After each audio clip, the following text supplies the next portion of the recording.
वाको आतो देख के श्री ठाकुर जी इतने भारी हो गए कि मैया उनको सहन नहीं कर पाई भजन को। और मैया ने कहा सोचो कि लाला को नहीं नीचे रखूं, पधराऊं भूमि पे और कछु दूसरो कार्य सो गई। जब तक तो वो दैत्य आयो बवंडर के रूप में और लाला को उड़ाए के ले। और मैया को तो कुछ समझ में नहीं आई, दिखे नहीं, इतनो आंधी तूफान है गया। जब मैया लौट के आई लाला नहीं दिखे, ऊपर ये लाला को ले गए हो। तो जब ये ले गए हो वहां ऊपर जाके मथुरा की तरफ जब चलवे लगे हो तो ठाकुर जी ने कहा कि या को गलो पकड़ लियो जोर से। और ठाकुर जी इतने भारी हो गए कि ये लेके न उड़ सको और ये वहीं आके गोकुल में गिरो और जाके प्राण श्री ठाकुर जी के चरण में विलीन हुए। श्री कृष्ण कन्हैया।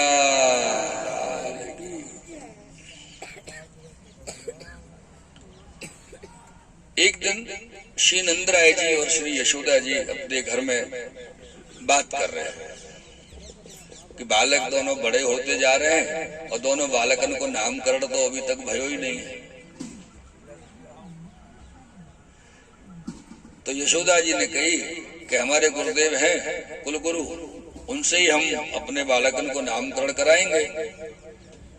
ये चर्चा कर ही रहे थे आपस में, तभी अचानक दरवाजे को खटकावे की आवाज आई। और दरवाजो खटकावे की आवाज आई, नंद बाबा दरवाजा खोलवे गए, देखे तो वहां गर्गाचार्य जी दरवाजे पे खड़े। अरे गर्गाचार्य जी पधारो। आप गर्गाचार्य जी पधारे हैं, त्रिकालदर्शी हैं श्री गर्गाचार्य जी। गर्गाचार्य जी पधारे, बोले आप भले पधारे, हम अभी दोनों बात कर ही रहे बालकन के नामकरण के विषय में। अब यशोदा जी के मन में आई कि हम तो अपने कुल गुरु जी से नामकरण कराते अपने बालकन को, अब पतो ना गर्गाचार्य जी कैसे हैं, कछु जाने कि न जाने। यशोदा जी को गर्गाचार्य जी की विद्वत्ता की जानकारी नहीं होती, उनकी योग्यता की जानकारी होती नहीं। तो नंद बाबा और गर्गाचार्य जी दोनों चले। नंद बाबा ने यशोदा जी से और मैया रोहिणी जी से कही कि दोनों जनी दोनों बालकन को लेके गौशाला में आ जाए। तो गर्गाचार्य जी गुप्त रीति से नामकरण करवे की हते। क्यों गर्गाचार्य जी गुप्त क्यों करवे वाले हते? उनको ऐसा लग रहा हो कि अगर कंस को पतो चल गए हो कि गर्गाचार्य जी ने नंद के बालकन को नामकरण किया है तो या को मतलब है कि वो नंद बाबा के नहीं वसुदेव जी के बालक है, क्योंकि गर्गाचार्य जी वसुदेव जी के कुल पुरोहित है। तो नंद बाबा के बालकन को नामकरण क्यों करेंगे? तो दुबक के चोरी चोरी सो गौशाला में बालकन के नामकरण की प्रक्रिया करें, क्रम पूरा करो। जब ये चली दोनों, वो तो दोनों निकल गए, अब ये पीछे से दोनों मैया अपने अपने बालकन को लेके चली है। तो यशोदा जी के मन में कहा आई कि चलो थोड़ा सा गर्गाचार्य जी की परीक्षा कर लें, हमें तो जानकारी ना है कुछ जाने के न जाने गर्गाचार्य जी कैसे हैं। इन्होंने कहा कि दोनों बालकन को बदल दियो। यशोदा जी ने तो बड़े बालक को अपने गोद में ले ली और रोहिणी जी को लाला दे दिए गोदी में, और जाके दोनों गर्गाचार्य जी के सामने बैठ गए नामकरण के लिए। जब नामकरण की बारी आई, गर्गाचार्य जी श्री यशोदा जी की उत्संग यानी गोदी की तरफ हाथ करके बोले, अयम ही रोहिणी पुत्रो। यशोदा जी आपके गोदी में जो बालक है वो आपको नहीं रोहिणी को पुत्र है। सो यशोदा जी को झटका लगा, ओहो ये तो सब जान गए, हम वहां सब बदला बदली करके लाए, ये तो पकड़ गए, अच्छे विद्वान। अयम ही रोहिणी पुत्रो रमयन शुभदो गुड़ई। बोले आपकी जो गोद में बालक है ये रोहिणी को पुत्र है, वो कोई साधारण बालक नहीं है, बड़े बड़े योगी जनों के हृदय में ये रमण करने वाले बालक है, बड़े बड़े योगी जन जिनको ध्यान करे ऐसा बालक है। और आख्यास्ते राम इति ही, यह बालक को नाम है राम। पर ये बालक बल को भंडार रहेगो, या को पूरा नाम बनेगो बल रहा, बलाधिक्याद बलम विदु।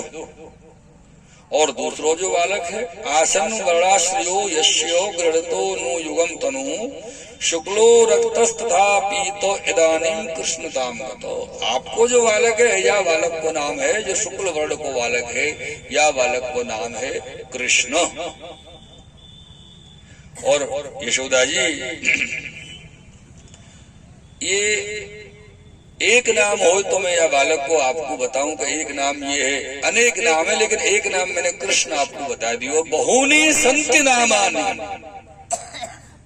अनेक नाम है, इन नामन की गिनती भी नहीं है। बहु नहीं संत, जितनी लीला करे उतने नाम रख जाए।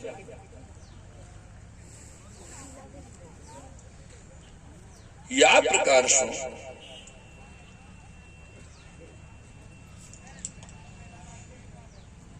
दोनों बालकन को नामकरण भयो है। तो मैया के मन में एक विचार ये आयो कि अब नामकरण है रहे हो और गर्गाचार्य जी इतने बड़े विद्वान हैं तो इनसे लाला के विषय में कुछ और भी जानकारी कर लेनी चाहिए।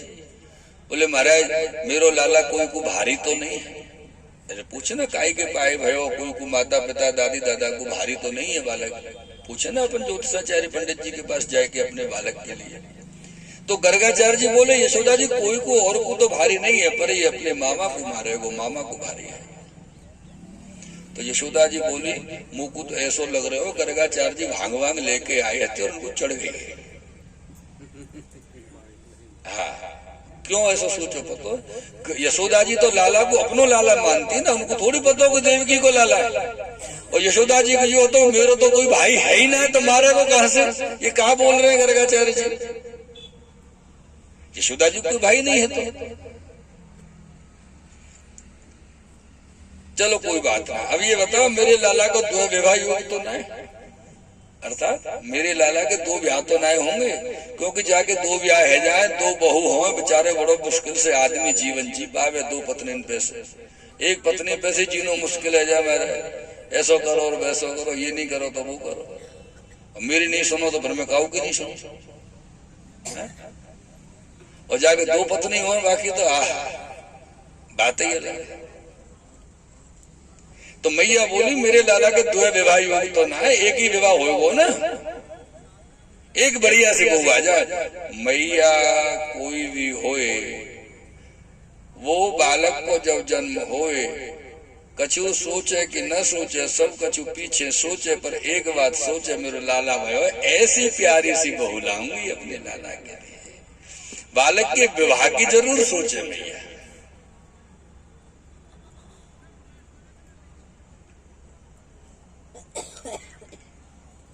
तो बोले गर्गाचार्य जी द्वै विवाह योग तो नहीं है।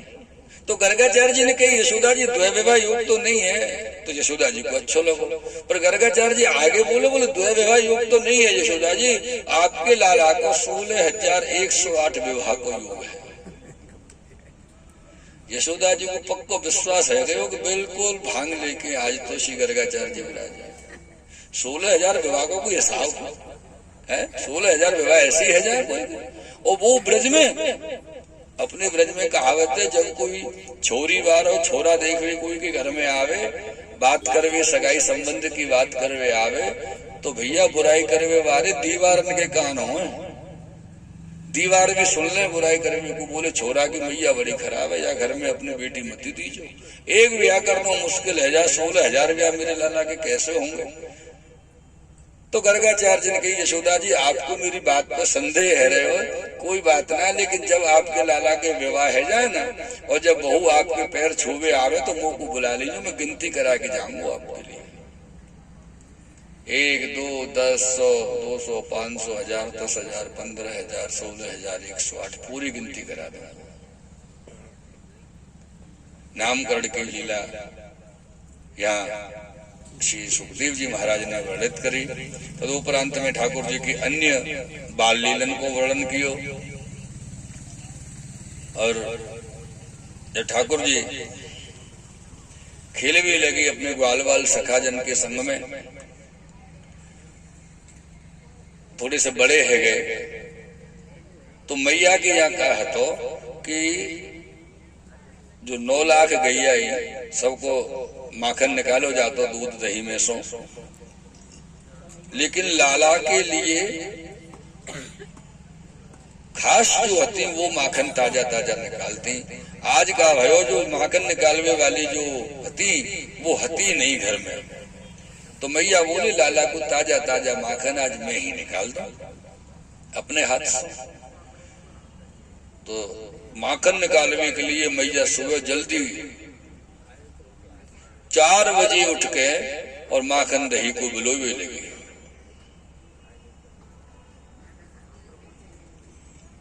जब ये दही को विलोवी लगी, इधर एक तरफ दूध गर्म हो रहे हो, एक तरफ मैया जब दही को विलो रही तो मैया के वक्षस्थल को दूध जो है वो बह के जा रहा है। तो मैया के हृदय को जो दूध है वो ठाकुर जी को परम भक्त है, ठाकुर जी रोज वह को स्वीकार करे। और आज मैया अपने हाथ से लाला को माखन तैयार कर रही है कि मैया के वक्षस्थल के दूध को ऐसो लगे हो आज ठाकुर जी हम को स्वीकार नहीं करेंगे, या लिए वो दूध बह के निकल भी लगे कि ठाकुर जी आएंगे तो कम से कम ठाकुर जी के चरणन में तो जाऊंगा, उनके मुख में नहीं जाऊंगा। ऐसे दूध को भाव दर्शाए शिव प्रभु जी।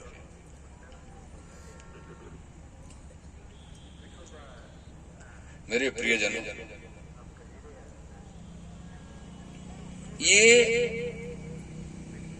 ठाकुर जी ने जब विचार किया कि मेरे भक्त बड़े विरह की स्थिति में हैं, तो ठाकुर जी जागे और जाग के सीधे मैया को जो लहंगा हो, लहंगा मैया पहन के जो दूध चुलो रही, लहंगा पकड़ लिया और बोले मैया मुझको तो भूख लगी है, मुझको बहुत तेज भूख लगी है, मुझको अभी भूख लगी है।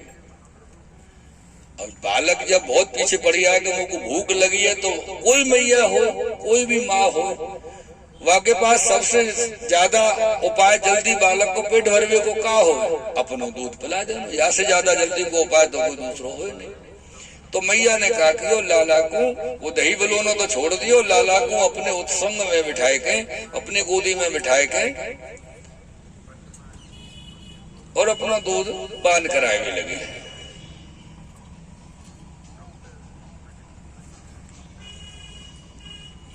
जब मैया पान करा रही और लाला को विशेष जब दृष्टि मैया पे पड़ी,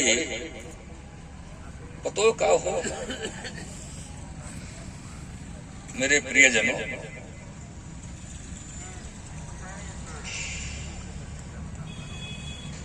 जब कोई भी माँ अपने बालक को अपने उत्संग में गोद में बिठा के दूध पिला रही हो, कभी जब ऐसी दृष्टि बालक की पड़े अपनी माँ पे कि माँ शर्मा जाए, बालक की नजर से शर्म लगे, का देखे उधर दे, ऐसो माँ को लगे,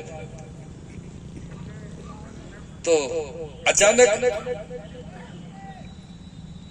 ठाकुर जी ने दूध पान करते करते अपना मुंह जो है मैया के वक्षसों अलग कियो, तो कहा भयो कि ठाकुर जी के अधर पे मैया के दूध की एक बूंद रखी रहेगी। अब वो जो बूंद हती वहां के लिए बड़ो सब जो है परेशान, जीव जंतु ब्रह्मा शिव इत्यादि के ये बूंद को प्रसाद हमको कैसे मिले।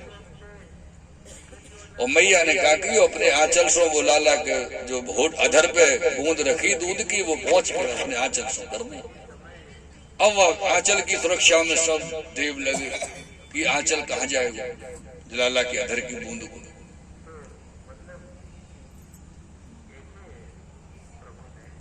तो ये आंचल तो दूसरे दिन या वाई दिन जब मैया ने वस्त्र अपने बड़े किए बदले तो यमुना जी पे गए, तो यमुना जी और यमुना जी के भीतर रहने वाले समस्त जीव धन्य है वज्रामृत को पान करके।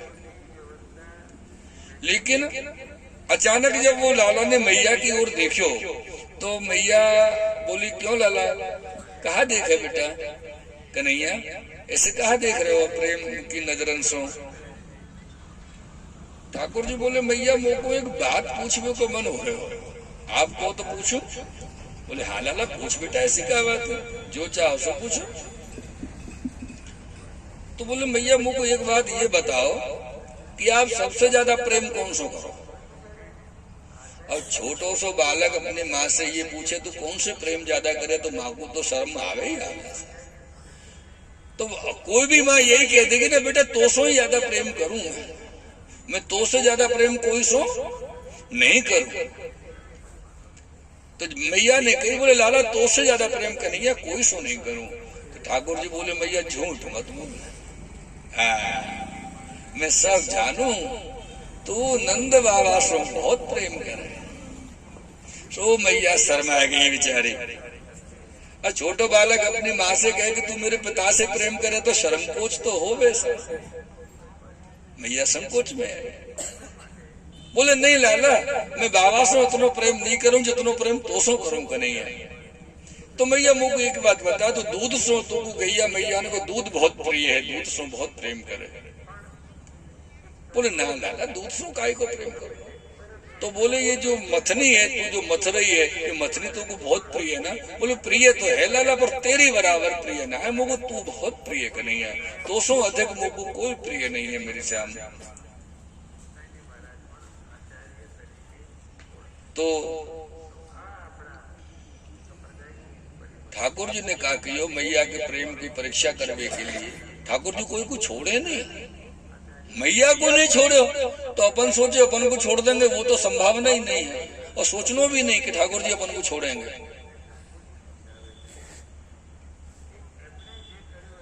मेरे प्रियजनों,